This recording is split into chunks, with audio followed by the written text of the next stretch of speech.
കേരള നിയമസഭാ തിരഞ്ഞെടുപ്പിന്റെ ചൂടിൽ സംസ്ഥാനം നിലനിൽക്കെ കണ്ണൂരിലെ UDF കേന്ദ്രങ്ങളിൽ ഒട്ടും പ്രതീക്ഷിക്കാത്ത ഒരു രാഷ്ട്രീയ ഭൂകമ്പമാണ് ഉണ്ടായിരിക്കുന്നത്. പേരാവൂരിന്റെ രാഷ്ട്രീയ ചരിത്രത്തിൽ സണ്ണി ജോസഫ് എന്ന പേര് അവിഭാജ്യമാണെങ്കിലും ഇപ്പോൾ സ്വന്തം പാളയത്തിൽ നിന്ന് തന്നെ അദ്ദേഹത്തിനെതിരെ ഉയരുന്ന ഗുരുതര ആരോപണങ്ങൾ കോൺഗ്രസിനെ പ്രതിരോധത്തിലാക്കിയിരിക്കുകയാണ്. DCC മുൻ ജനറൽ സെക്രട്ടറി തോമസ് വർഗീസ് ഉന്നയിച്ച ആരോപണങ്ങൾ വെറും ഒരു വ്യക്തിപരമായ വിദ്വേഷത്തിനപ്പുറം പേരാവൂർ കോൺഗ്രസിലെ ആഭ്യന്തര തർക്കങ്ങളുടെ ആഴം വ്യക്തമാക്കുന്നതാണ്. പേരാവൂർ മണ്ഡലത്തിൽ പാർട്ടിയെ വളർത്തിയെടുത്ത പല പ്രമുഖ നേതാക്കളെയും സണ്ണി ജോസഫ് ആസൂത്രിതമായി ഒതുക്കിയെന്ന ആരോപണം ഗൗരവകരമാണ്. പാർട്ടിക്കുള്ളിൽ തനിക്ക് വെല്ലുവിളിയാകുമെന്ന് തോന്നുന്നവരെ സണ്ണി ജോസഫ് പുറത്തേക്ക് വഴി നടത്തുകയാണെന്ന് തോമസ് വർഗീസ് പറയുന്നു. ഇതിന്റെ ഭാഗമായാണ് തന്നെയും പാർട്ടിയുടെ പ്രാഥമികാംഗത്വത്തിൽ നിന്ന് പുറത്താക്കിയതെന്ന് അദ്ദേഹം വിശ്വസിക്കുന്നു. നേതാക്കളെ ഒതുക്കി സ്വന്തം ഇഷ്ടക്കാർക്ക് സീറ്റ് നൽകുന്ന രീതിയാണ് പേരാവൂരിൽ നടക്കുന്നത്. തദ്ദേശ സ്വയംഭരണ തെരഞ്ഞെടുപ്പുകളിലും സ്ഥിരം സമിതി അംഗങ്ങളെ നിശ്ചയിച്ചതിലും സണ്ണി ജോസഫിന്റെ വ്യക്തിപരമായ താല്പര്യങ്ങൾ മാത്രമാണ് സംരക്ഷിക്കപ്പെട്ടത് എന്നാണ് തോമസ് വർഗീസ് പറഞ്ഞത്. രാഷ്ട്രീയ ആരോപണങ്ങൾക്ക് പുറമെ സണ്ണി ജോസഫിന്റെ കുടുംബത്തിനെതിരെയും തോമസ് വർഗീസ് വിരൽ ചൂണ്ടുന്നുണ്ട്.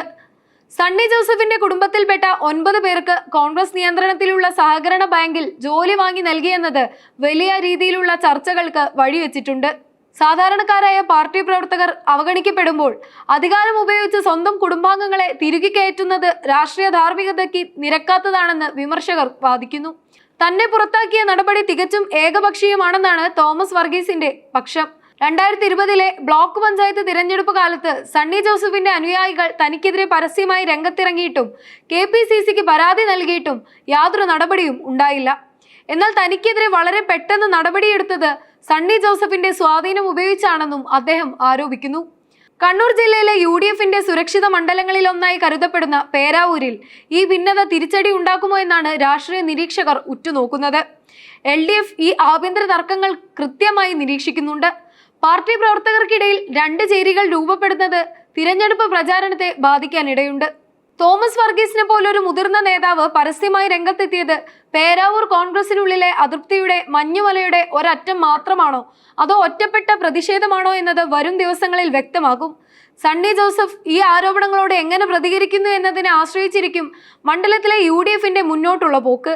പേരാവൂർ മണ്ഡലത്തിലെ കോൺഗ്രസിനുള്ളിൽ ഇപ്പോൾ ഉടലെടുത്തിരിക്കുന്ന ഈ പരസ്യമായ പോര് വെറും ഒരു പ്രാദേശിക തർക്കമായി തള്ളിക്കളയാനാവില്ല.